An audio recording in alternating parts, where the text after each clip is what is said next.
Burn out, burn out. Woo! Guess what, people? Yup, it's another episode of the Giants Guys. I mean, how can you live without the Giants Guys, right? So I'm giving you another episode. And of course, today, Suspiro's not feeling good. So he is definitely at home. So I hope he's feeling better. Mikey Fresh has the night off. So in the lab with me is, of course, the truth, Michael Stewart, and Spartan Mike. And what we're going to talk about is we got a huge Giants win this weekend. I mean, how exciting it was. So I'm bringing on Mr. Met himself, okay? The Lawrence Tynes right-hand man on the Blue Rush podcast. He's the co-host of the Amazing But True podcast. This guy's everywhere.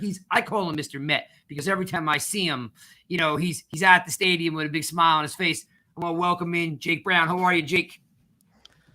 I mean, I'm in the running now, I guess, for Mets team president at this rate. I don't know who's taking the job. So I'm throwing my hat in the ring. I'm sorry, New York Post. If the Mets said you could run the show, I'm in. I could be like little big league, except front office edition, and I'll take over the reins. I love it. I love it. Absolutely love it. Thanks for hanging out with us. Like I said, like you're everywhere. I mean, you're just doing stuff, man. Like if no one's ever saying that you're not like have five side hustles, because you definitely do. And I don't know where you find all that time. So, thanks for squeezing this into your busy schedule.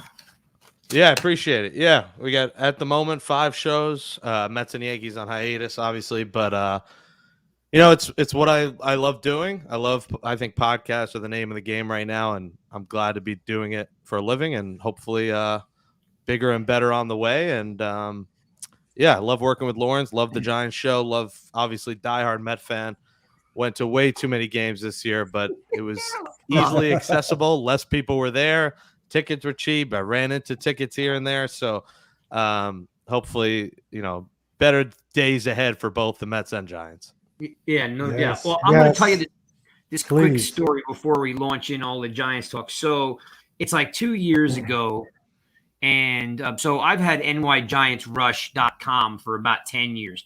I used to write for Bleacher Report, and then when Turner bought Bleacher Report, they got rid of everybody.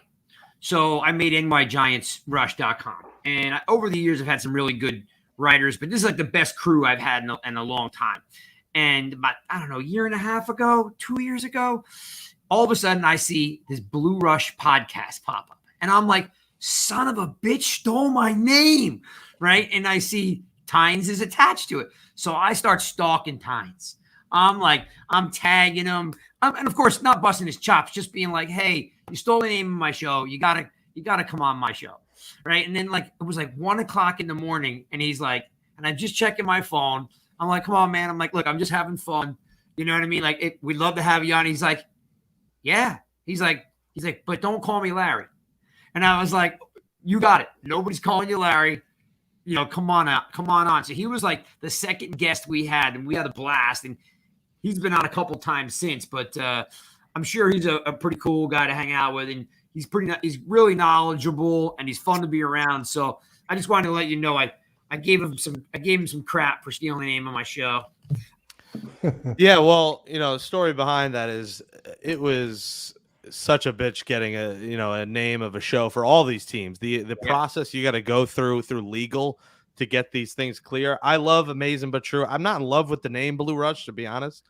I'm not in love with the name Pinstripe Pod. I love Amazing But True. I think Gangs All Here is good. Jets, Gangrene, it works. Yep. Up in the Blue Seats is awesome. I think that's probably our, Amazing But True and Up in the Blue Seats, I think, are the 2 top names because, old school Ranger fans can connect, and even Knick fans sitting up in the blue seats. Yeah, what was it like? It was like blue, and then like green, the orange, the yellow, the red, I think it was. Yeah, something like that. Just like, Mets had, orange and red and green and blue. But yeah, it was a process. So we finally, Blue Rush was one of the last things. All right, this worked. It cleared. And, I think it's fine. And Lawrence, the first year of the show, Lawrence wasn't on. I was able to get him the second year. The first year was Jimmy Fallon, who is now with like Fox News Radio and on his political stuff. And so he's in a different world right now. So then I was able to get Lawrence last year, and he's been awesome. I've interviewed him a few times before, we brought him on, and I always thought he had an awesome personality and kind of fell under the radar. He's a kicker, so Paul will always do the kicker jokes, but he's just such a down to earth guy, treats everyone pretty much the same. He's hilarious. He'll vent and call me after a game, or he'll just get his frustrations out. I'm like his giant therapist at times. And he respects what I do with the podcast. He respects the hustle that I've gone through. So it's a mutual respect for each other. And he's a good dude. Yeah, he's been, like I said, he's been on the show a couple times. We've texted, like DM'd on the side a couple times. He's just a real good guy. And of course, like, we've had some fun with him, about like missing field goals and stuff like that. But we don't ask a lot of hard questions. And I think he's always respected that we're not out to get you. So we've had some fun with him. So, but look, I'm gonna jump right into some Giants talk if you don't mind, because I need to kind of, like, you're in a really unique seat. So I'm gonna start off with what I would call the softball question, right? We've interviewed a ton of guys, and we always get the same question all the time. And again, like, this is like a softball for you, but like the question always revolves around Daniel Jones. And when we interview, whether it's former players or media guys, like we had Dan Orlovsky on last week, and the question always is Daniel Jones a franchise or the franchise, quarterback? So where you sit, you talk to so many people. So I'm just going to dump it in your lap, on what your thoughts are. Is Daniel Jones the guy? There's not many other options. That's the issue. I'm not in love with him, but I also don't hate him. I'm like a lot of Giant fans, I think, right in the middle. I'm not in this love affair that some fans are, this goo goo gaga stage. We've seen him throw, we've seen him run. I need to see this full season as a whole and then judge. And it also depends what other names are out there. I think for the price, he's going to be back next year. The only way I see otherwise is if Russell Wilson becomes available. Ooh, if Russell Wilson's available, if he's available, you can't say you'd rather have Daniel Jones than Russell Wilson. You'd have to be sent to a psychiatric home. So I would take Russell Wilson. But other than that, I wouldn't draft a quarterback next year. I don't think there's going to be any big names in free agency. So I think you might have to just give him that 1 year, that fourth year, and see what he does. Obviously, the first year didn't play the whole way. Eli started. So maybe one more full season. Maybe he has, guys on the field more consistently. Maybe there's a different play caller. I think that would help. I think Jason Garrett, you might need to switch the play calling there, and that could, advance his game. Continuity with the injuries, and then a different play caller. So I'm in the middle. I think, gun in my head right now, he's going to be back next year, but I'm not, salivating over the fact that he's going to be back one more year. Are you feeling like you're seeing progression out of him? Because I definitely feel like I'm seeing a different quarterback today than I did at the beginning of the season and last year. Like, I know I want to see more of him. We've all talked about, like, we want more, but it's really hard to get more when your star receivers in the tub in the training room, and your star running backs in the tub in the training room. So, but are you happy with what you're seeing so far? Is it pointing in the right direction? Yeah, well, I think the key, as we all know, he's cut down the turnovers, which is so important. I mean, good God, he was fumbling, bumbling, stumbling all over the place, and it was just so frustrating to watch. So that's been the one side of progression that I love so far. He hasn't made all the throws, and some of it we got to put on the front office for, we see so many teams have backups, 5th string, 6th string, 7th string guys come in and be effective. The Giants haven't had that. The Colin Johnsons, and we're getting down the list, and the Rosses, and the Boards, everyone across the board. The Giants haven't had guys come in and fill the role, perfectly of Galladay and Slayton and those guys. So I think a lot of it is the Giants backups haven't been as good as other teams' backups. I mean, I get the injury excuse. I get it. But, if he's going to be a championship quarterback, he's got to be able to do it with backup wide receivers. So we'll see what happens. But, yes, 100% progression, starting with turnovers. And I'd like to just see them, with the Jets, Zach Wilson, it's like, all right, try down the field and then hope for an interference. And it's worked sometimes when he's done that.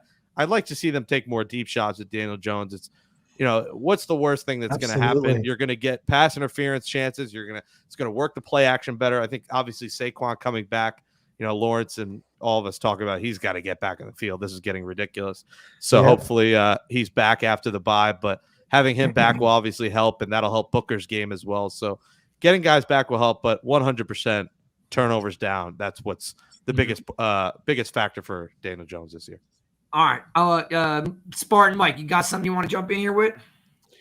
I want to kind of build off that real quick. I mean, we are seeing the improvement, but I feel like the toughest thing, Jake, to try to really get a sense of how good Jones is coming along here is that he has not had offensive line protection his entire career.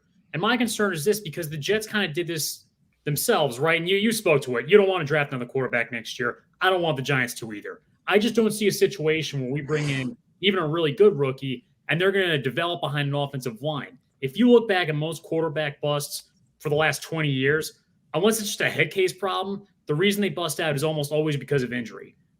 So I just don't really know what to do here. I don't know if Jones is the guy, but I don't really want to get rid of him if that means we're just going to bring another quarterback in here that's just going to get crushed behind this offensive line. So yeah, it's a good point. They haven't developed the offensive line. They didn't do enough in the offseason. They made a few moves and that was it. They didn't shore up the offensive line. They were hoping on a Solder. They were hoping on Lawrence's guy Matt Parrott to develop, and these guys haven't. Andrew Thomas has been solid. He's gotten better, but he hasn't stayed on the field, and availability is important. So that's right. I mean, the offensive line for this team it feels like we've been saying this for years now, like a decade. And that's why it's fun to talk to guys like Chris Snee on the show and O'Hara. It's like, God, you had longed for these guys, and that was 10 to 15 years ago. It shouldn't take 10 to 15 years to shore up, one of the most important positions on the field, and the Giants haven't done that. So the offseason, not only do they have to draft linemen, they got to go out and they might have to pay big money to a veteran offensive lineman. I know it's going to be tough because their cap situation, but they got to find a way to bring a veteran in here that's better than a Nate Solder, and guys that could complement and help guys like Matt Parrott get better. No, it's a great point, because you need that cornerstone guy. Yeah, I'm going to add on what Jake just said. To do that, to get a really good cornerstone lineman, you're going to have some cap casualties next year. Some guys that we like that may have to be gone. So, you have to sacrifice to get some talent on the offensive line, because they don't have it right now. Yeah, they need depth. I mean, that's key across the board.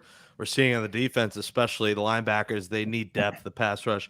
So we'll see. I don't know how they're going to do it. Who's going to get cut? Whoever the new GM is, as we assume that Gettleman's gone, is going to have a lot of work cut out for them. All right, well, let's have some fun for a second. The Giants have a big win against the Raiders, right? And the optimism starts to bloom, when that happens. Everybody's like, okay, we got 2 weeks off. We're going to get healthy. And everybody starts counting the wins. I don't traditionally like to do that. Okay. It just seems like I'm setting myself up to fail. Mm-hmm. But in the theory of just having a little bit of fun, right?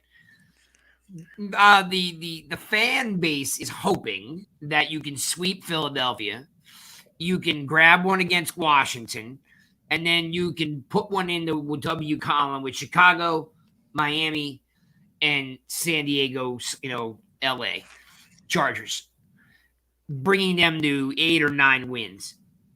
Again, it's not what I like to do, but in the theory of having fun, in your wisdom, do you find that there is an opportunity to at least, go at that direction? Like, is that even remotely on the calendar, so to speak? I think you're sipping too much of the high noons, or getting too high at noon. But I think the Chargers. You can't say they're going to win that game. Oh, by the way, that's a tough game. That's a tough game. Yeah, the Stella Artois. I think you could look at the Eagles as 2 wins. That's fair. Washington, I'm not guaranteeing a win against Chicago. That's on the road. It's on the, I think it's like January 2nd. Yeah, it's what we would call the cold game. Yeah, it's cold. I was there for NBA All-Star Week in Chicago. That was my last trip before COVID, and it was a frozen tundra. So I can't. January 2nd, it's going to probably be snowing in that game. Maybe they win. That's a coin flip game. Spartan Mike actually lives there. He's not a local boy. He's he's up there, in Chicago, so he knows better than anybody. Yep. Is that why he's posting Sbarro? Are you the one that posted Sbarro? I am the one, but I know my New York pizza, all right? All the good Staten Island places and all the good Manhattan places, man. I am an expert. I was just defending. I was saying, you know what? It's not as bad as everybody says it is. It gets a lot of hate. I don't think it's bad pizza. Yeah, it's fine if you're going to the Trumbull Mall for me when I was a kid, high school, going there, or if you're, if I'm making the drive down, my parents are in South Carolina. If I'm going down, drive down there, you're stopping in Virginia at a rest. Oh, Virginia's rest areas are all subways attached to gas stations. Oh yeah, so not a big fan of that. But if you stop at the New Jersey, whatever, the Turnpike, there's a Sbarro, fine, and everything else is closed. Yeah, but I'm not. There's too many options here for me to say on a Tuesday night I'm gonna get Sbarro if I'm home chilling. Man, all right, Michael. Truth, you got something here for Jake? Well, he touched on it really briefly earlier about Jason Garrett, and I want to ask you, just of what you've seen, how much do you think he's hindering Daniel Jones this year? Or if he isn't, what's your take on him? He 100% is. I think there's no reason to baby this guy anymore, no matter what his targets are out there, whoever's out there. I get it. The offensive line isn't giving him a ton of time, but take some shots, play actions. I think the trickery, timing the trickery right, like a third down, having Tony throw might not be the best time. Try that on first down. Certain downs, he's got to be better with his decision making when he wants to. Yeah, those kind of decisions makes no sense. So I'd like to see him time the trickery better. I'd like to see him let him throw the ball down the field more. Lawrence made a great point on the show about these high-profile coaches with not a lot to prove and how much money Jason Garrett made in Dallas and how much he's probably making with the Giants.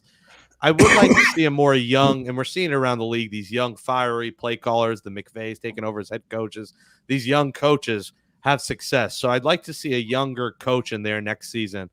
I thought when things were unraveling, they might fire Jason Garrett, but he's here at least for this season now. I think he really has hindered Jones along with the offensive line for sure. So we'll definitely see. I'd be shocked if we didn't see a change. If this team finishes, 6-11 or 5-12 or worse, there's no reason he should be back another season. Especially when you have like such a wide variety of talent that doesn't get used. Yeah. You keep scratching your head with, we've got 3 tight ends. We've got 6 really good wide receivers. And I'm not looking for anything overly fancy. I'm just not looking to be on the 2-yard line and run up the gut 3 times to a backup running back. It just doesn't make any sense when I paid Kyle Rudolph, a boatload of cash to be Mr. 50-50 or Mr. Red Zone. And he's literally got 1 red zone touchdown. And you're like, It doesn't make much sense. So it's a great question, Michael, great question, because each week we keep sitting here thinking it's going to happen. It's going to happen. This is going to be the week where we just see the tight end flourish and we see a lot of pre-snap motion. We're going to see a lot of play action. We're going to run a bubble screen the right way it's supposed to be run. And it never happens. And you leave the game like, okay, we ran 3 gadget plays, but that's not what I'm looking for. I'm looking for efficiency, matching up to the talent we have. Yeah, even like a simple tight end stick, as you think like a Madden play, just the little, third and 3, a little tight end stick up the middle. We rarely see it, and it's been nice to see Ingram finally have a couple touchdowns these last 2 weeks, and make that crazy catch that he made. But it's so rare, and it almost seems like he's lost trust in Evan Ingram a little bit. And Kyle Rudolph, I know he got off slow with the foot injury and like the delayed camp and everything, but this was, a Pro Bowl tight end who's supposed to be this dangerous red zone guy, and he's been the polar opposite of dangerous for this team. You almost are amazed when he makes a catch. So that's alarming when you have 2 really good tight ends and a third pretty good tight end in Kaden Smith. Like, to get almost 0 production, they got to be better. And, a young quarterback's best friend should be the tight end. And, and the checkdowns too. They didn't give this running back unit a bunch of depth for a banged up running back who, at more times seems worried about his brand than the game of football, and Saquon Barkley. You kind of worry about why behind Devontae Booker is it Gary Brightwell and no one else. Like Elijah Penny's fine, but Why is there no one else? We see so many teams that have come into camp with 4 really solid options at running back, and the Giants came in with 2. That's a little bit alarming. Mm-hmm. Yeah. Again, head scratchers. It's like every single week you're asking yourself, like, why do I have 3 tight ends and 2 fullbacks? I don't know. Like, so yeah, a lot of head scratching going on there. Spartan Mike, you got something else you want to throw in there? Yeah, I want to ask you this, and Steven Goldstein, I see your comment. This is what I'm going into. Dave Gettleman picked up, I believe it was either his 18th or 19th win this past Sunday after 4 years with the Giants. And I want to ask you this. What are your thoughts on his tenure? Should the Giants fire him at the end of the season? And will Mara fire Gettleman at the end of the season, even if we turn this thing around a little bit? Yeah, I think he's going to get fired. Unless they make the playoffs or they win 8 or 9 games, which I don't see happening, I think he's got to get fired. He's had moves that worked. I think the Booker signing, a lot of people hated on. I think that's been fine. It hasn't been as bad as people thought it would be. He's been fine, and he had his breakout game on Sunday. But I think he's hurt this team, the cap hell that they're in, and the fact that they're going to be in cap hell this offseason, in what's a monster offseason for a team that you think next year should compete for a division, considering this year they were supposed to compete for a division. I mean, how many more years do fans want to wait? And whoever the new GM is going to have to find a way to get the cap to work where they could add pieces, and it's going to be tough for a quick fix off season when there's no money to spend. The Jets have the ability to do that because they have more money. The Giants just don't. So I think he's gone unless they make the playoffs. They're 9 or 8 wins. And he's fun. I like the accent. I think his press conferences can be entertaining. I don't hate the guy. Like, I have nothing against him. I just think he's made too many blunders, some mistakes in the draft. The Garrett, not firing Garrett, the coaching staff, we'll see about Judge. I think there's been too many head scratchers for you to be like, keep bringing him back and keep running it back. And the fans are frustrated. They want to put people in the seats, and tickets for the last game or two are like $25. I mean, you could sat it's like 40-yard line for $40. I mean, it's dirt cheap to go to a game now. And I question, like, do I want to make the trek? I'm in Astoria, and it's like, that's not even that far. I can't imagine people Long Island or South Jersey who are like, yeah, I'm going to make the trek for this game. Why? The team stinks. There's no reason to do it. I mean, if you got nothing else to do, fine. I'd rather watch Red Zone than go see the product that they're putting out there. Until they start winning more games, I'd rather watch at home than go. And the Giants need to fix that problem, and it starts up top with Gettleman, because obviously you can't fire Mara. I drive 2 hours to the game because I'm in South Jersey, right? You're crazy. Yeah, I know, but you know what? We've chalked it up to good friends and family, good food, and good times. The game is almost the afterthought now. And then Sunday was the first time we've had fun in a while. Yeah, I was at the Atlanta game for the Eli Day, and then I was at when Lawrence was in town for the 10-year anniversary for the Rams, and I was like, what? Like, this is brutal. Like, I went for the Rams one because we were doing the live podcast, and then I went to the Eli one because it's Eli. But I mean, not circus acts, but how many times were we going for the sideshow and not the main show? The main show has become the sideshow, which is alarming. So there's only so many ceremonies you can do. I know Strahan's going to be the next one, and people are going to show up to show love to Strahan. But I know, but I tweeted this out. You couldn't have picked a worse game against the Eagles. There's going to be 10,000 Eagles fans there. Yep. Yeah. Although, they don't have much to see for their team either. I mean, they might be the ones that end up getting – They travel well down the turnpike, and they're going to make it miserable. Yeah, I mean, they may be the ones that end up getting Russell Wilson, which would, if you're a Giant fan, that would piss you the hell off if he ends up there. Please don't. They got the cap. They got the draft picks to get them. They got 3 first-round picks. There is no way. There is no way Russell Wilson will live in Philadelphia. No way.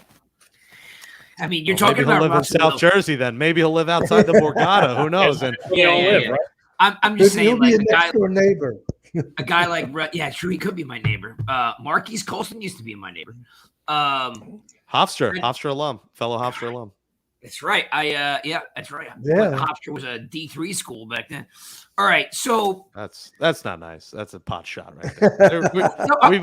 We've always been Division I. I think we're AA, and then we got rid of the football team after my freshman year. So. No, Jake, you went to Hofstra? Yeah, class of 2013. Yep. I went to Adelphi, so I'm right there. Right next door. Yeah. Yeah. Well, I hate to break this to you, Jake, since I'm like old enough to be your dad. You know, I played college football in the semifinal game against Hofstra, and Wayne Corbett was a redshirt freshman on the team. They kicked our ass like 42 to like 6. They went to the Stag Bowl, the Division III, championship, and they got wiped up by Lycoming. And that very next year, they went 1AA. So back in the day when it was like the Stone Ages, and like we had like horses pulling our carts. Hofstra was a D3 school. Where did you go? TCNJ? The College of New Jersey. It's called. Oh, it was called Trenton State when I went there. TSC. So did you play Hofstra when they were the Flying Dutchmen? If so, you are definitely old. Yes. I can tell how old I am. Then you get Craig's old. I'm like, I guess you're right. I am old. Division III. Wow, I didn't even realize that. So they bumped up right after that. Wayne Corbett. I'm talking like mid 90s. So that's when the bar that was there before his Bar Social, I forget the name of it, that Corbett owned on the corner across from the Coliseum. Now I'm forgetting the name. Yeah, because Corbett was a redshirt freshman that year, and they beat our ass without Corbett, for the record.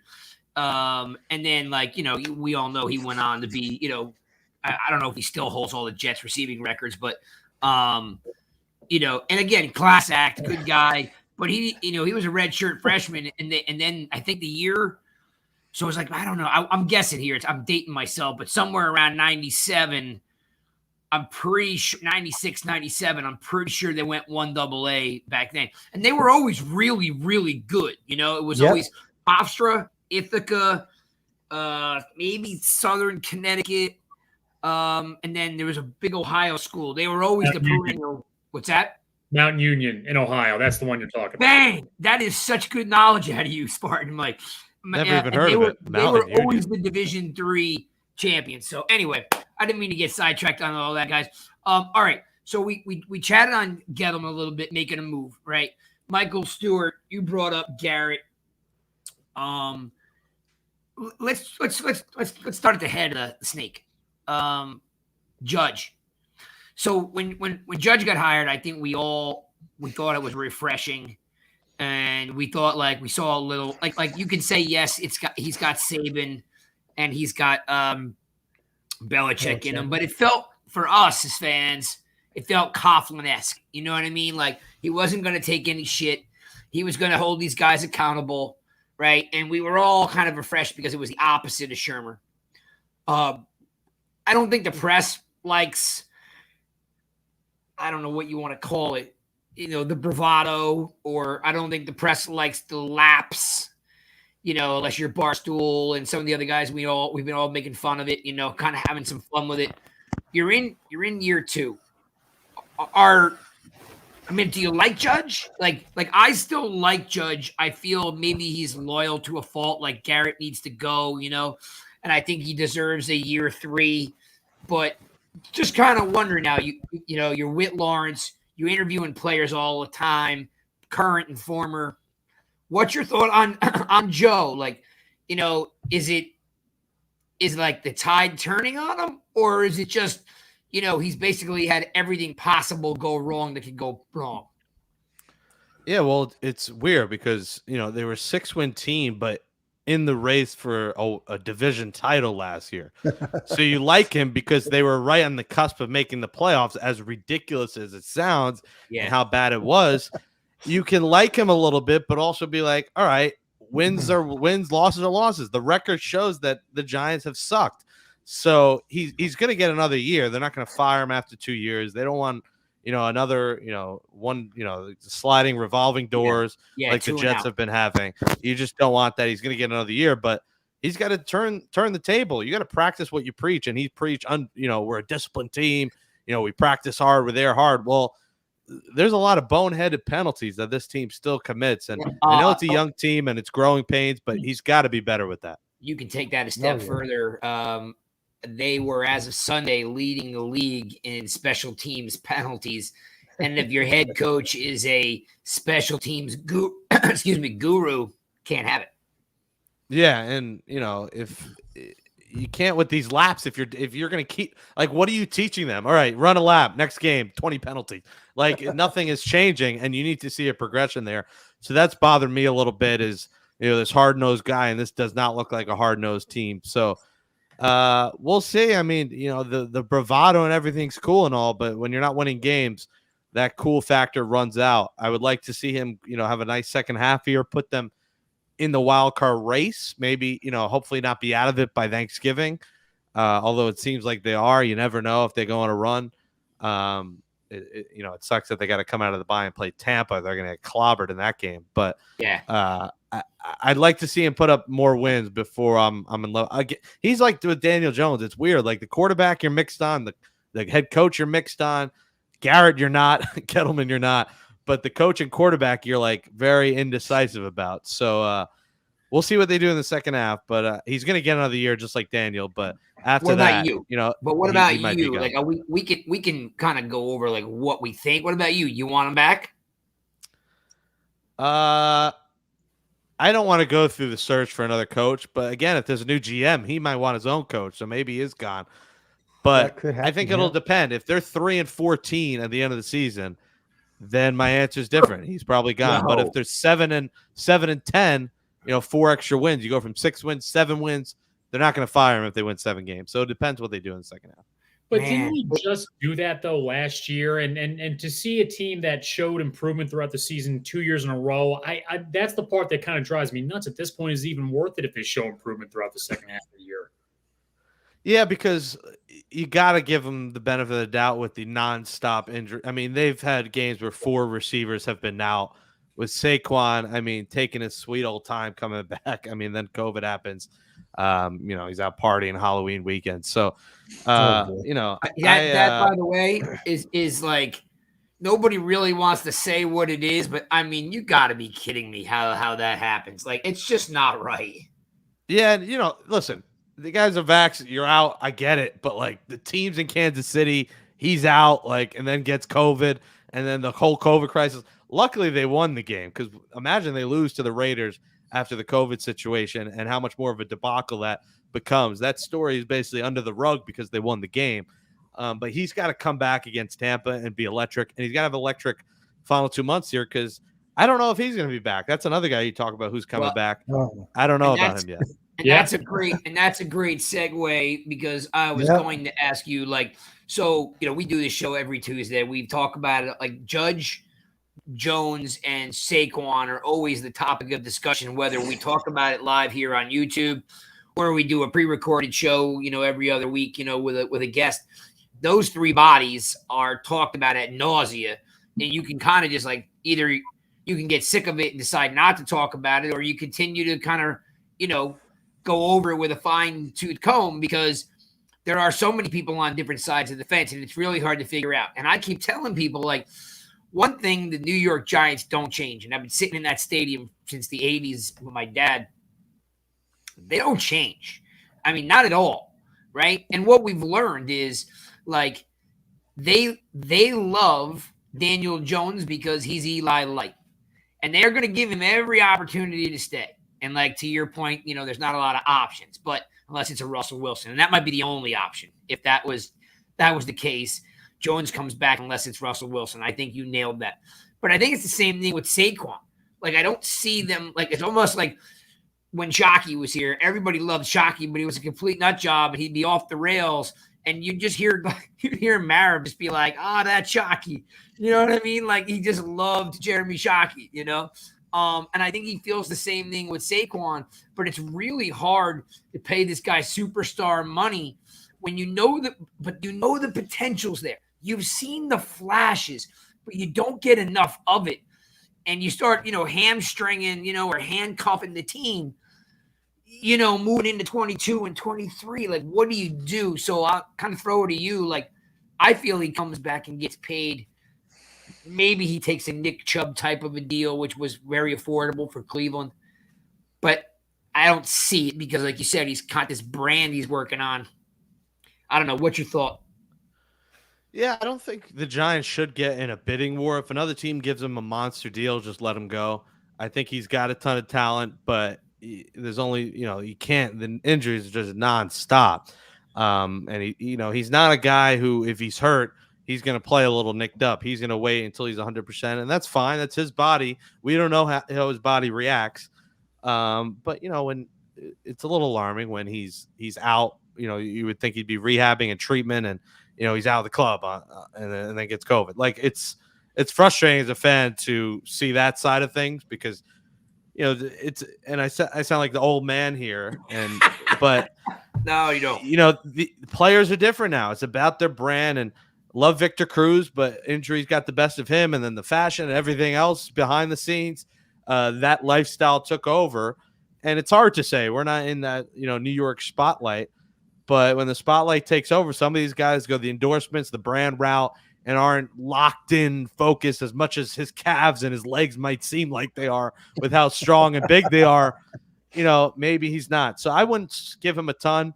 It depends on what it is. If you're getting him, $6 to $8 million a year for 3 or 4 years, that's fine. If he's getting 15, 16 million a year, hell no. Booker should light a fire in his ass.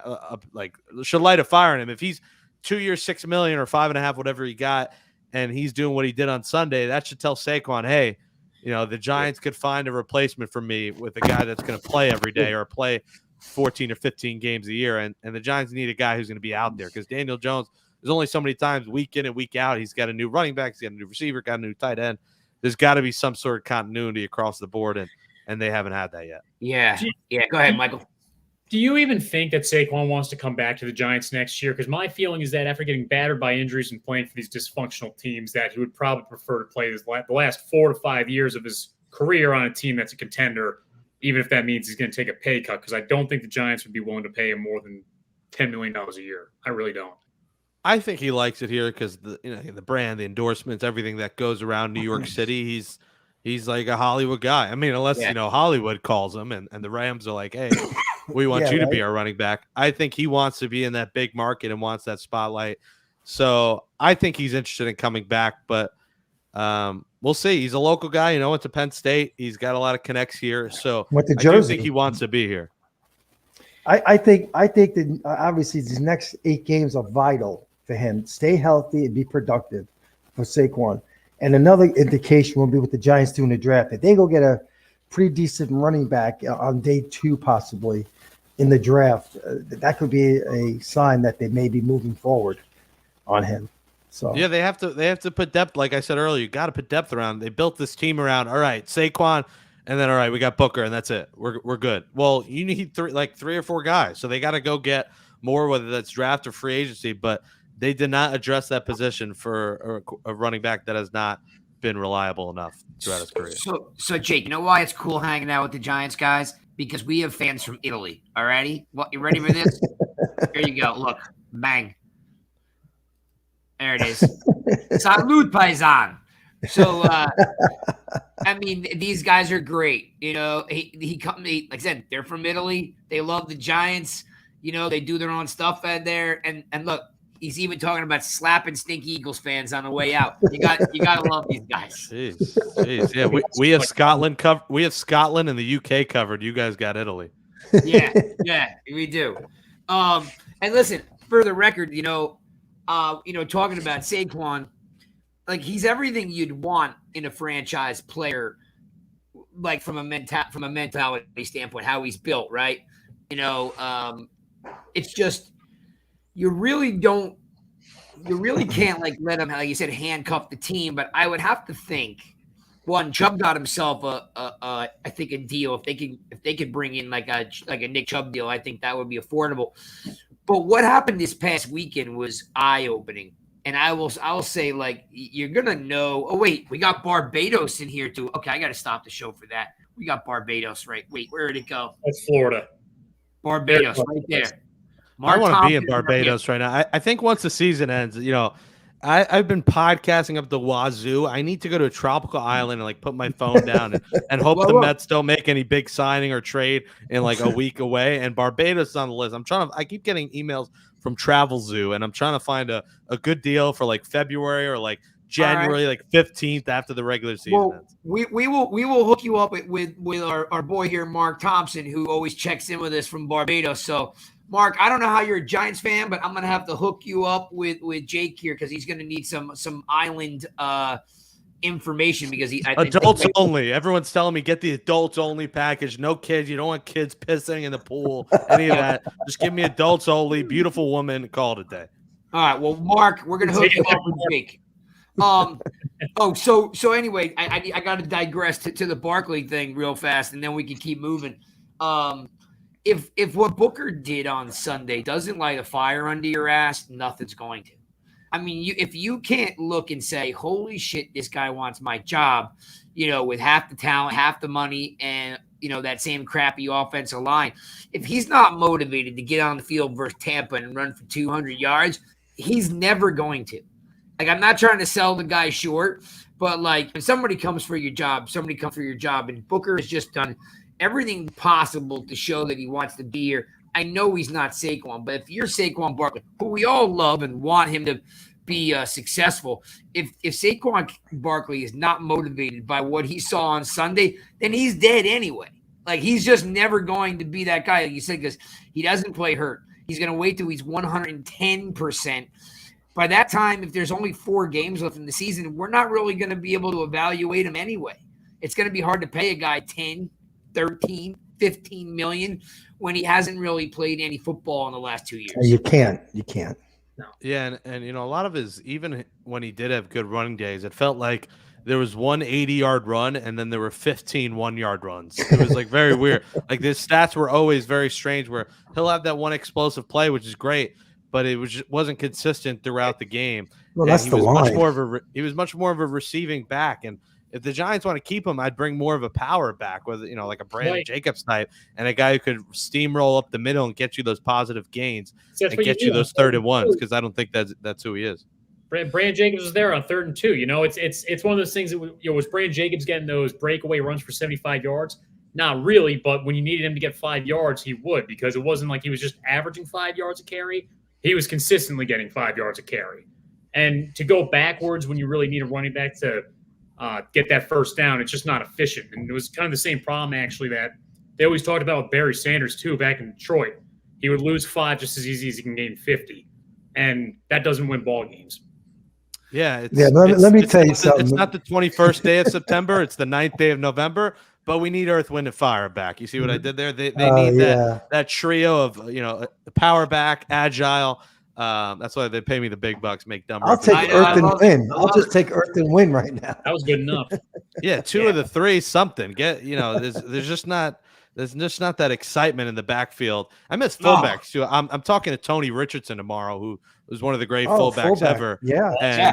And I know Penny's kind of that guy, but I'd love to see some more I formations with like an elite fullback. Unfortunately, that's just not today's game anymore. But like Mike Allstott type of give me the ball and just plow over the top of you. Charlie Way, play action, and you get the fullback to the right, you dump it off to them. We never see that anymore. Yeah. We don't see a lot of that stuff anymore. Yeah, the big neck roll. Yeah.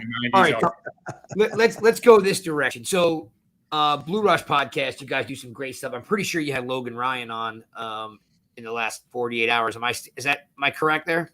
No, we have not had Logan Ryan on. Actually. Oh, okay. I saw a couple tweets and I thought he was attached to one of Lawrence's tweets. We have the bye week, so we're off till next Wednesday. I get a little breather here for the bye. Oh, good. You guys bring in a lot of guys. You're like I said, your hands in 5 different shows. How about I don't even know how to like ask the questions. Like, craziest guest you've ever had or insightful guest you've ever had. Anybody that you can share with us, like something like, you have a lot of guests. You talk to a lot of folks. Who's I don't know, the most insightful or the craziest story or something that what took you by surprise, whether it was a player or a media person? Like, what goes on when you guys do these shows? I mean, I'm sure you guys have some fun. Craziest guess for Giants or anything ever, or what? Both. You can give me both. The Giants and then anything that you're willing to share. Yeah, anything is broad because over in my career, I've interviewed everyone from like DJ Khaled to David Hasselhoff to Ben Carson to the voice of Ash Ketchum to the genie on Broadway to Kobe's dad. So I've kind of been all over the spectrum in my last 7 years doing podcasting. I was with CBS before. Giants, I mean, it sounds dumb, but Eli was just awesome. He gave us like 30 minutes, and Eli's Eli. Hearing his stories were incredible. OC is tremendous. Kiwanuka, is really going to be a star, I think, in the media landscape. He's so easy to listen to. He's so smooth. So I love Kiwanuka. An underrated guess is, and you guys have talked to him, is Dave Tollefson. He just tells it how it is.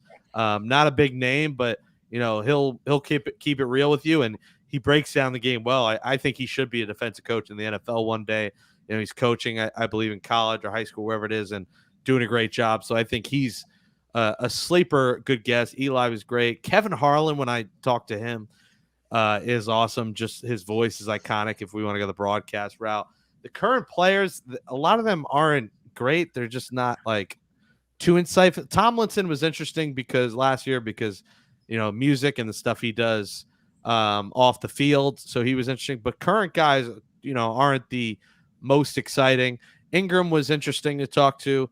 Mad Dog from Mike and the Mad Dog last season was fun.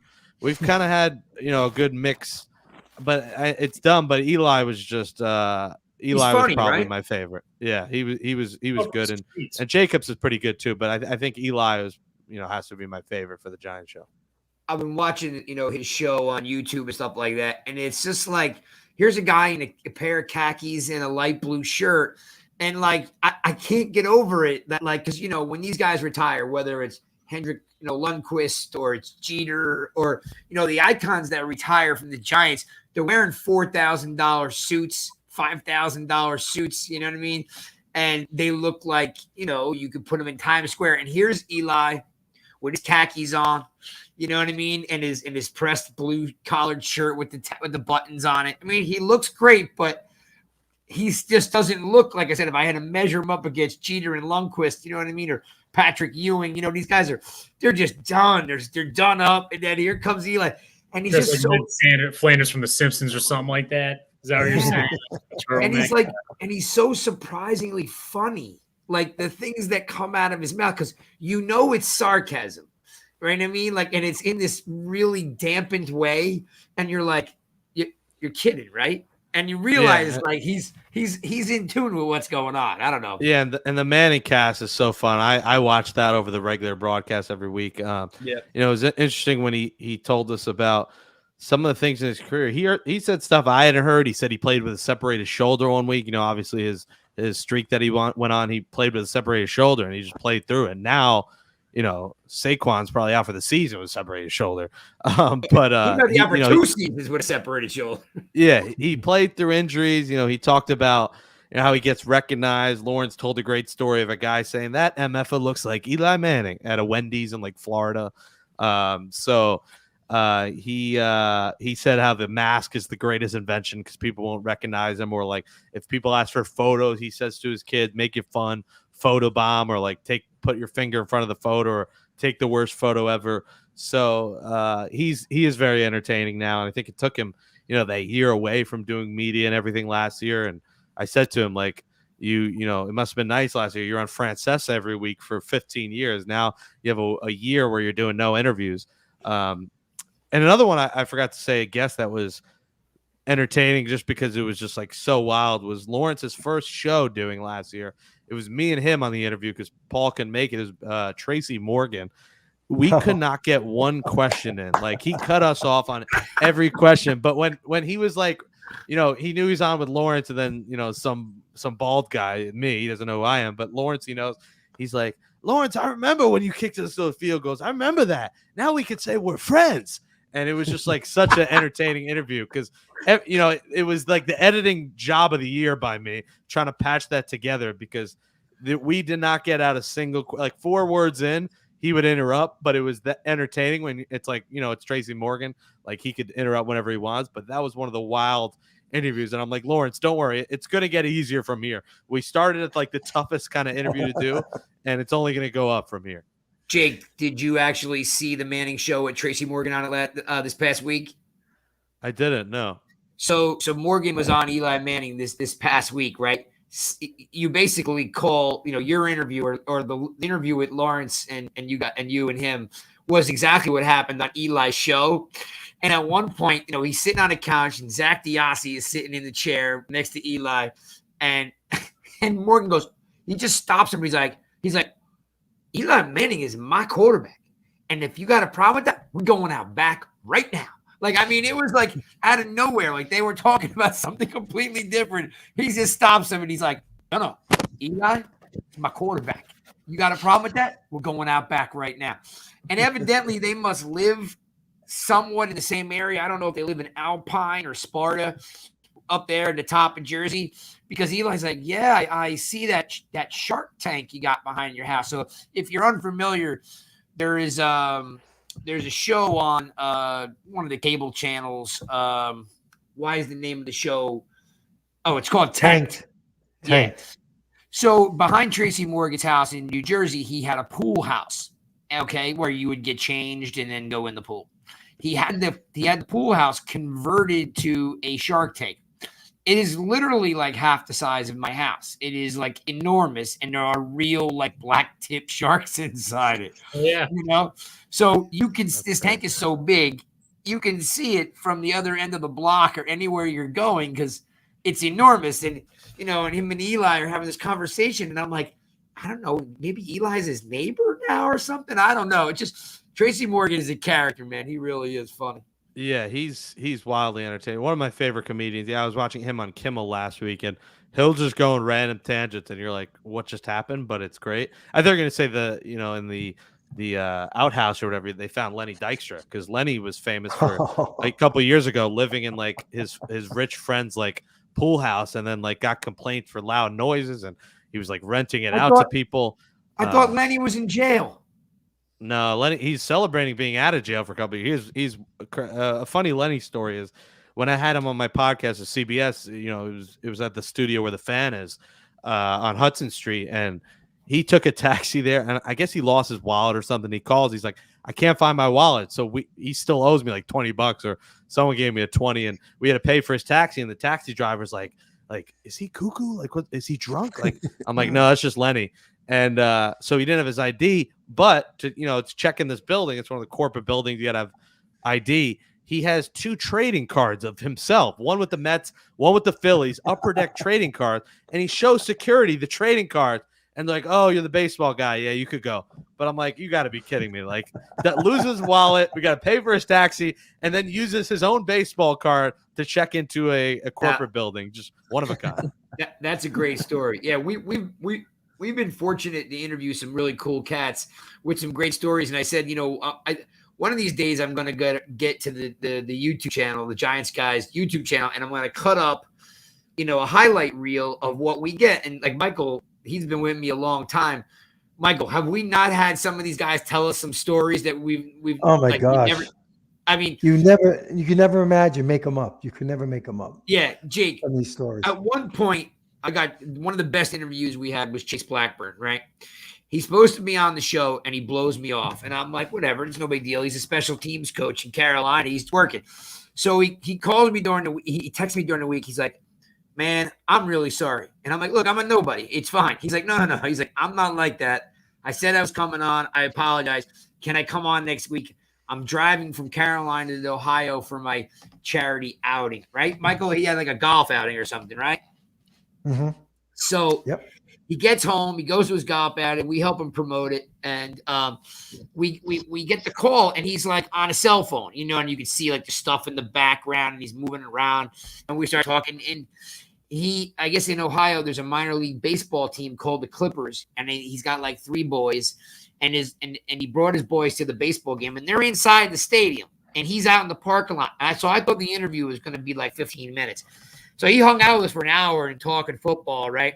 And he tells us 2 unbelievable stories. The the urban legend is that he was like in class teaching math, and the Giants called him to come back to the Giants, and then he becomes the Super Bowl, hero, right? And he's like, nah, that's not how it happened. He's like, but it is funny. He's like, I after the Giants cut me the first time, he's like, I went to try out for the Rams. Spagnuolo was the coach, and he asked me to come in and try out. He goes, but you need to be here, in about 8 hours. He's like, so he grabbed some clothes, he ran out of the house, got to the airport, flew to the facility, and he gets there and he realizes he forgot his cleats, right? And it's kind of misty. It's cool. It's in the morning, right? They're going to try out. It's like 7 in the morning, 6:30 in the morning. It's a little wet, and he's like, oh, I got no cleats. So he's rummaging through the locker room trash, and they're looking through like old, thrown out cleats to find a pair that fit him, right? And the equipment manager's not there yet, because the equipment manager's not supposed to be there. It's just a tryout for Chase Blackburn, right? So he tries out in sneakers and he bombs, and he says, Spags comes up and puts his arms around him, and he's like, I know. No, it's all good, Spags. It's all good. So he totally bombs. He goes home, and he's like, he goes in to, fill out a substitute teacher form, so he can substitute. And he's laying on the floor of his house, and the kids are crawling all over him because he's got a bunch of kids, and his phone's on the couch, and it's buzzing. And his wife's like, you going to get that? He's like, nah, it's just the Giants. So she says, I think you should get that. He's like, don't worry about it. It's not a big deal. She's like, no. It's the Giants. They're calling you right now. And like, he just like, he jumped up. He said he's got like one kid on his back. He's got like one kid under his arm, and he's like, I'm here. And he picks up the phone. He's like, I was like 30 seconds from like missing my opportunity. So it was a cool story. And then when he ended the interview, I asked him like, what, Joe Judge, John Harbaugh, your special team coach in Carolina. I'm like, what's the future hold for Chase Blackburn? He goes, I'll tell you right now, Craig, I hope to be a head coach in the NFL. We were like, exclusive. We were like, Chase Blackburn just told us he wants to be a head coach in the NFL. We got it. Yeah, no, he's good. We haven't had him on yet, but Lawrence calls him like one of the best players he's played with, teammates he's ever had. So he has high regard for him. And, maybe he's one of the only good things at Carolina now that Sam Darnold has been just terrible. Now he's hurt. Not that you need me, because I know you don't. I mean, you're up there doing a lot of great stuff, but I'll hook you up with his number if you want it. If you don't have it, or Lawrence has it, I don't know. If I can help you guys, he's dynamite. He was a great interview, and I'll tell you who else was a great interview. Was Dominic Hickson was a great interview too, and he told this great story about how Chase and him were both Ohio boys, and Dominic Hickson only got an offer to Akron. They thought Chase Blackburn was going to Ohio State, and when he shows up at Akron, they're all like, what the heck? And he said, and Chase said, Papa Blackburn said, you committed to Akron, early on, and you better be a man of your word going to Akron. And he was like, yes, sir, Dad, you bet. His dad was like, read him the riot act that he wasn't going to decommit from Akron to go to Ohio State. And it was just funny how strict the Blackburn family must have been, For real. Yeah. Hickson is in the, he ran back the kick in the jersey that I'm wearing. That's, that was the only touchdown in that game, right? Yeah. Because that's yes, you're 100% right. That's right. I was thinking like, was it Hickson? And I'm like, yeah, he was exciting and fun. All right. Tracy Morgan. That's awesome. All right. I'm going to give you a quick bonus round, and then I'm going to let you go because I know you don't want to hang out with us all night. These are easy questions. Unless you guys got something else. You guys want to throw something in? Dominic didn't return the kick in the Super Bowl. He was drafted in 2006. I forget who it is, but we got the wrong guy. Yeah, who am I thinking of? Is it Nixon? Yeah, I gotta get. No, well, let me think. We had Willie Ponder. We had it was a different guy. Yeah, it wasn't Ponder either. It's the name. I just can't get the name. Ron Dixon. Ron Dixon. That's classic mistake there. It's close. You know what? So if we only had computers and the internet, right? All right. He was a good player. Let's go. I interviewed Willie Ponder once. I think he's coaching in like Idaho now or something, but he was a great kick returner. Well, look, send some interviews my way because they're hard to get. These guys are tough to get. Willie's chilling, so I'm sure he's easy. I've been trying, like I said, I'm always trying to get my hands on these guys. I interviewed Amani Toomer like 13 years ago, and I actually tweeted out to him, I'm like, look, I know you don't remember me. I was like, but we did a Charmin promotion together. I was like, Charmin hired me to promote, to support your event. I was like, come on, throw a guy a bone on a hardworking content creator. Come on, man. It took us till, season 3 of the podcast a couple of weeks ago to get Toomer on. So he's a tough guy. And when we call him, he was at a cannabis convention. So he may have been stoned on the show. I don't know. That's it. What? Which is fine. It's legal. It's legal in most places. It's fine. But he was at the cannabis conference. He stepped outside. Maybe there was some air blowing his way that was being inhaled, and Snoop was there. But I loved Amani Toomer, one of my favorite all-time players. Yeah, no doubt. All right, here's your bonus round. Episode of the Giants, guys. I want to produce this up. It's already live on YouTube, but I'll produce it up, throw it up there tomorrow. You could always find on the Blue Rush podcast, Jake is Lawrence Tynes' right hand man. And of course Paul and Sarah. They got a great crew there. You guys must have some fun doing that. By the way, do you guys have like a schedule where you put the podcast out same time every single week, or is it like have to squeeze into everybody's schedule? Yeah, it's Mondays and Thursdays. I mean, this week is a bye, but in a normal week where they're not playing on a Thursday or Monday, it's Mondays and then Thursdays the preview show. If they play Monday, it drops usually the morning after the game, and then the preview show Thursday for the game Sunday. Awesome. Well, that's where make sure you guys look up Jake, follow him, and his crew, and Sarah and Paul. I mean, they do a great job, so follow those guys. All right, I'm just quick bonus round, have a little bit of fun. You get to pick one or the other. All right. Okay. Opening day or Super Bowl Sunday? You only got 10 seconds, Jake. Come on. I mean, I'd say opening day because me and my dad, it's their tradition. It's the one game he goes to now every year. There's nothing wrong with that. Yeah, I mean, if the Giants are in the Super Bowl, or the Jets are in, which has never happened. So if it's my team, then Super Bowl. But if not, I'd say opening day because the home opener we go to, Mets home opener every year. Awesome. All right. In stadium or 74-inch TV at home? I've gotten bougie the last year, so if it's in stadium, it's got to be like decent seats. If it's upper level, I'm watching at home. But if it's good seats, I would rather be at the game. But otherwise, I enjoy red zone at home. Football is the one sport sometimes I enjoy more at home. Baseball, I went to 55 Met games this year. I love going to a baseball game. The Garden, love going to a Knick game. But football is the one sport I can live with watching at home. You got gambling implications. You got fantasy. There's a lot going on. And by the way, speaking of gambling, don't forget to go to nygiantsrush.com. We have a BetMGM promotion up there. Bet $10 on the money line, and if your team scores a touchdown, you get $200 of free bets. It's a pretty cool promo that we got from MGM, so check that out on nygiantsrush.com. Segue.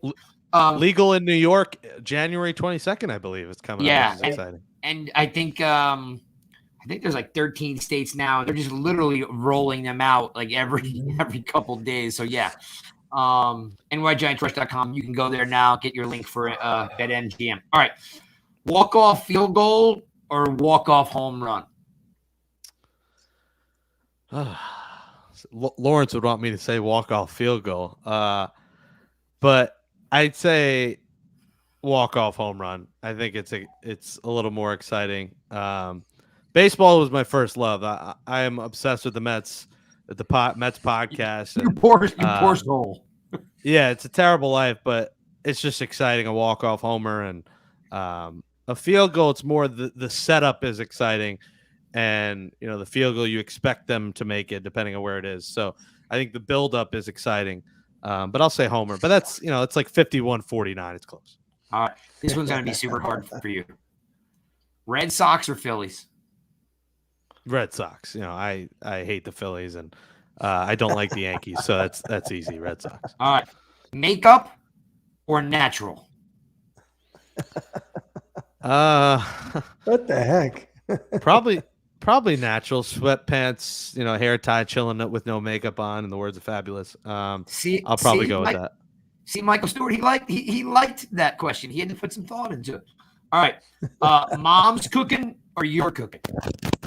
Oh gosh. Oh my God. I'm a terrible cook. All the hell I eat out and order out so much. That's why I tweeted the other day. Everyone's getting engaged and I'm deciding between chicken parm and Chinese food on Seamless. My mom is an incredible cook.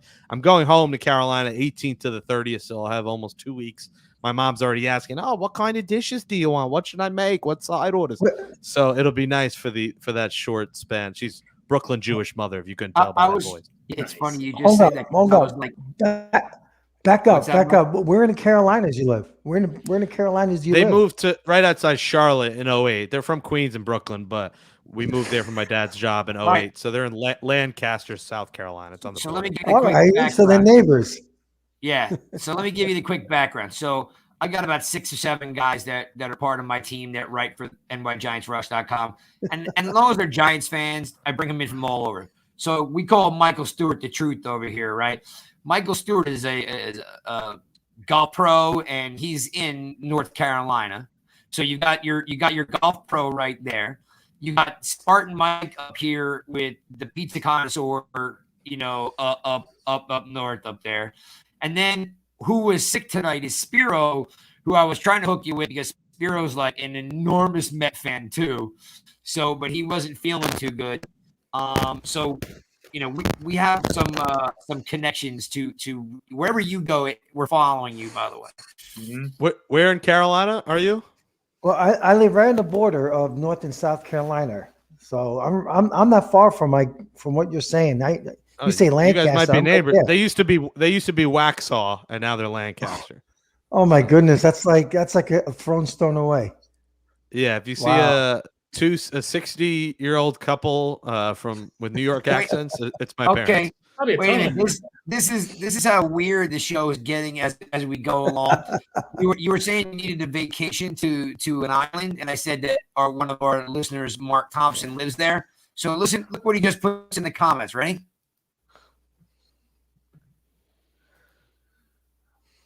Heading there, small world. Oh my God, we should all get together.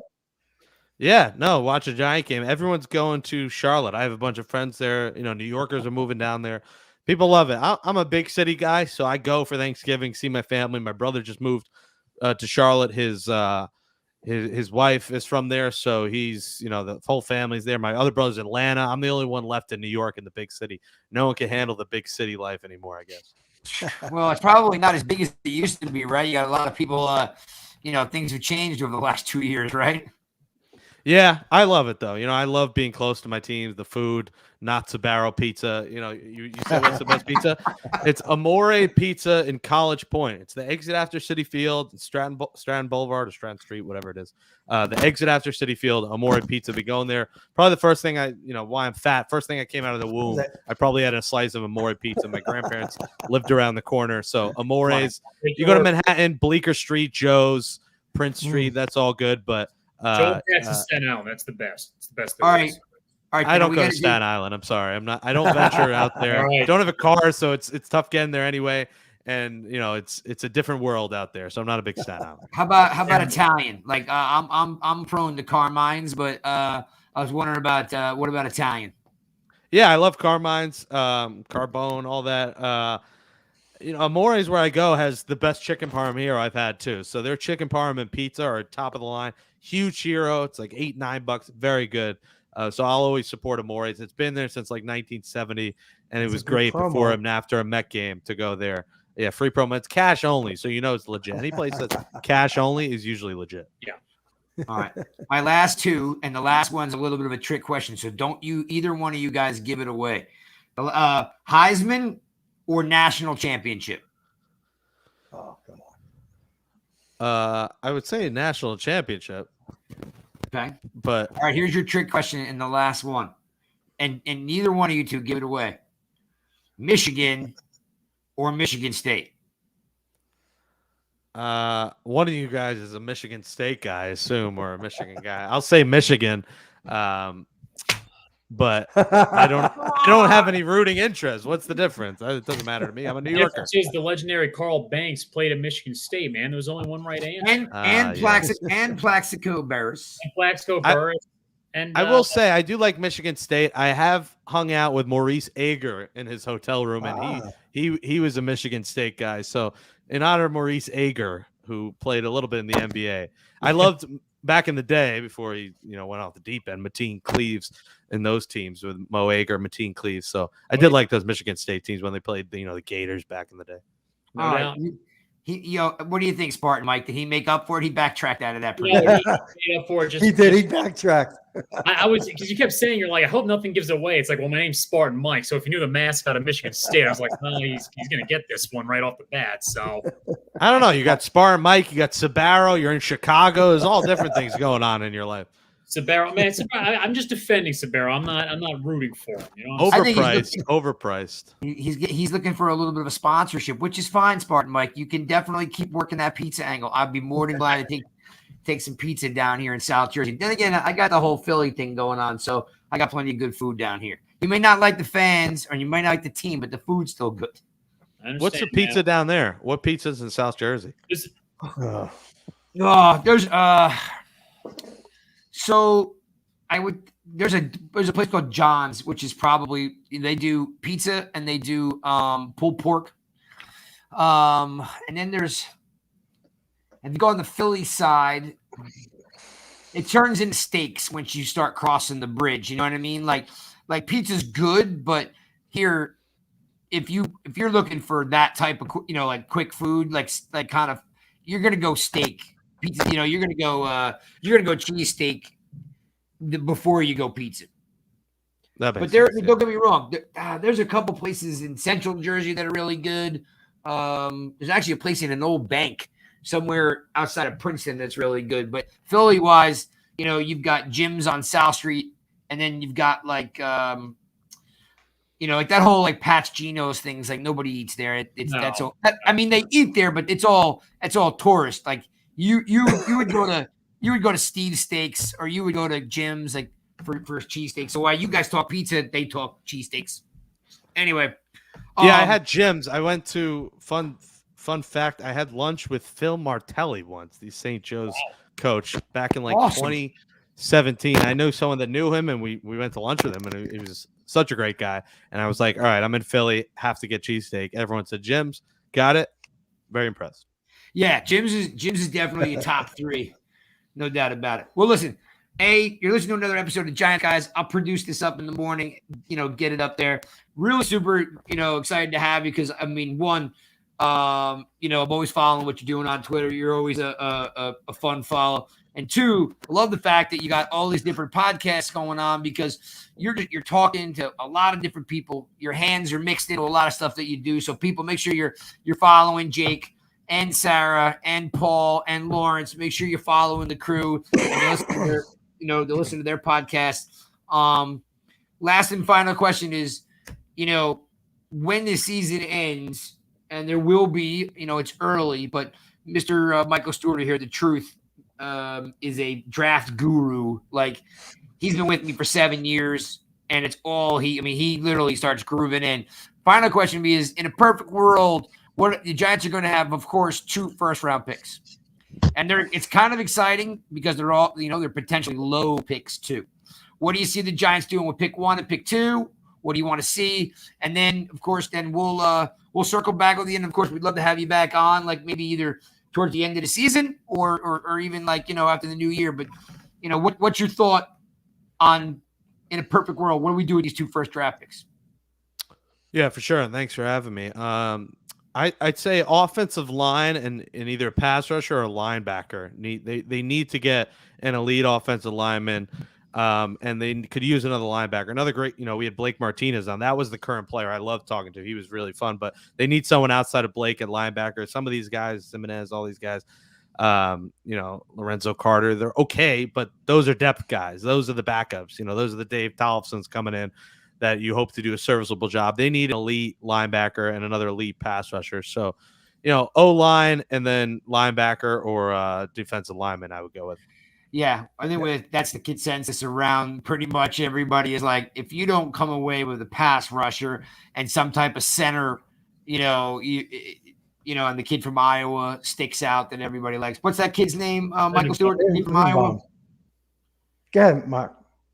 Yeah, Lindenbaum. You're talking about the center, right? Yeah, Lindenbaum. Yeah. Listen. We're right now the way the Giants looking. Where the way the season's going. Those players are going to be there. A rusher is going to be there, and a lineman is going to be there. It may not be the ones you think are going to be there, but they'll be there. Let's wait till Christmas to talk draft. It's too early for me to get into the draft. Let's win some football games. Oh, you got to talk draft. Yes, like I said, I brought that up because Michael's like, he's already like, hey, guess what? This guy, and I'm like, no, too early. Michael's like, never too early. Not right. The way the Giants are going, it's never too early. Wait till December, beginning of December. Wait, Hanukkah's November 30th, I think, this year. Wait till Hanukkah to start talking about it. All right. Well, thanks for hanging out with us, Jake. We will definitely, if you're game, we'd love to have you back because this thing's going to unfold. We'll see. We hope it unfolds on the right side of 6 wins where we were last year. If not, you mentioned earlier in the show of 3-14. I won't have a show if they're 3-14 because I'll have to go walk out into the middle of traffic if that happens. But thanks for hanging out. Yeah, it gets tough. It gets tough, guys, doing these shows for us twice a week when there's not much. That's why guests are big because December when they're out of it is difficult. And there's no doubt. Like I said, like we've been trying to get interviews, and I think people sometimes think that we're out to get them and ask really super hard questions, and it's like, nah, man, we're just trying to have some fun. Like I said, Tollison telling us stories about punching Tom Brady in the balls, and Chris, Richie Soybert talking about him and Snee throwing up, on the sidelines, and just all these stories that we get. So we tried to have some fun with it. We try to tell people, hey, like Kevin Boss was great. I mean, we laughed so hard. It's a story for another day, but there was an MTV show called Silent Library that they were on, and it was just really fun. Anyway, that's a story for another day. Thanks for tuning in to Giants, guys. We're out. Make sure you tune in and check these guys out online on Twitter. Upload it, download it, and we'll be here. Peace.